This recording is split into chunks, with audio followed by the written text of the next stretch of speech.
শায়েন চাকরিসূত্রে উত্তরবঙ্গের এক প্রত্যন্ত গ্রামে বদলি হয়ে এল। গ্রামটা ছোট কিন্তু শান্ত। অফিসের কাছেই এক পুরনো বাংলোতে তার থাকার ব্যবস্থা করা হলো। শায়েন অফিসে যাওয়ার পর অফিসের স্টাফরা সবাই ফিসফিস করে বলতে লাগল,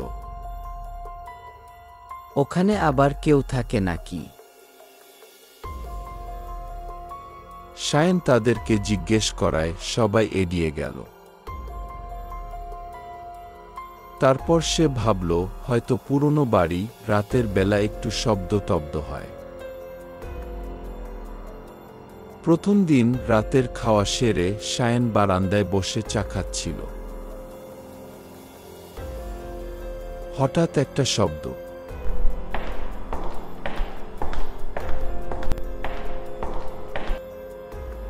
মনে হলো কেউ যেন সিঁড়ি বেয়ে ওপরে উঠছে, কিন্তু সে তো একাই।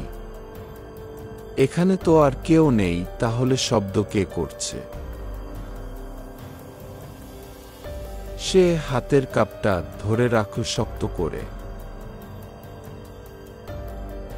কিছুক্ষণ পর শব্দটা থেমে গেল।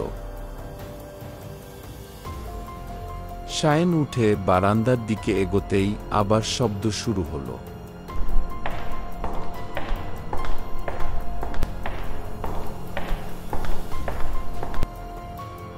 এখন মনে হলো ছাদের উপরে কেউ হাঁটছে,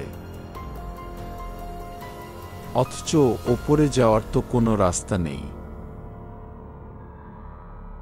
সেদিন রাতটা কোনোভাবে কেটে গেল।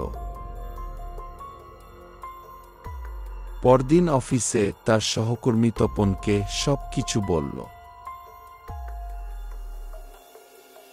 তপন একটু চুপ থেকে বলল,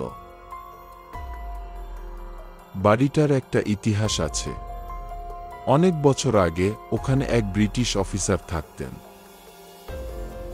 তার স্ত্রী অদ্ভুতভাবে মারা যান।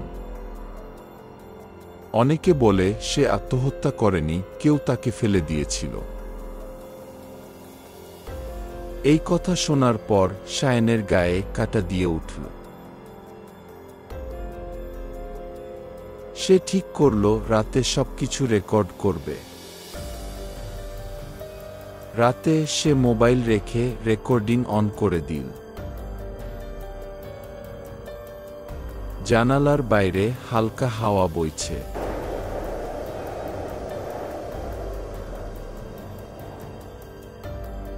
হঠাৎ ক্যামেরায় ধরা পড়ল একটা মুখ, সাদা কাপড় পরা, চুল এলোমেলো।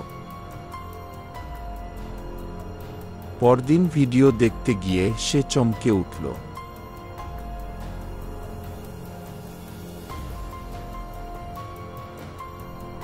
তারপর হঠাৎ ক্যামেরা বন্ধ হয়ে গেল। পরদিন ঠিক করল সে আর এখানে থাকবে না। কিন্তু রাতে তার ঘুম ভেঙে গেল এক ঠান্ডা স্পর্শে। দেখল বিছানার পাশেই দাঁড়িয়ে এক সাদা ছায়া। মুখটা স্পষ্ট দেখা যাচ্ছে না, কিন্তু সে ঠোঁট নাড়ছে। কাছে এসে ফিসফিসিয়ে বলল, তুমি আমাকে দেখতে পাচ্ছ, তাই না? আমি পড়িনি, আমাকে ফেলা হয়েছিল। শায়েন চিৎকার করে উঠল, বাঁচাও! কে কোথায় আছো? আমাকে বাঁচাও! পরদিন সকালে গ্রামের লোকজন তাকে অজ্ঞান অবস্থায় বারান্দায় পেল।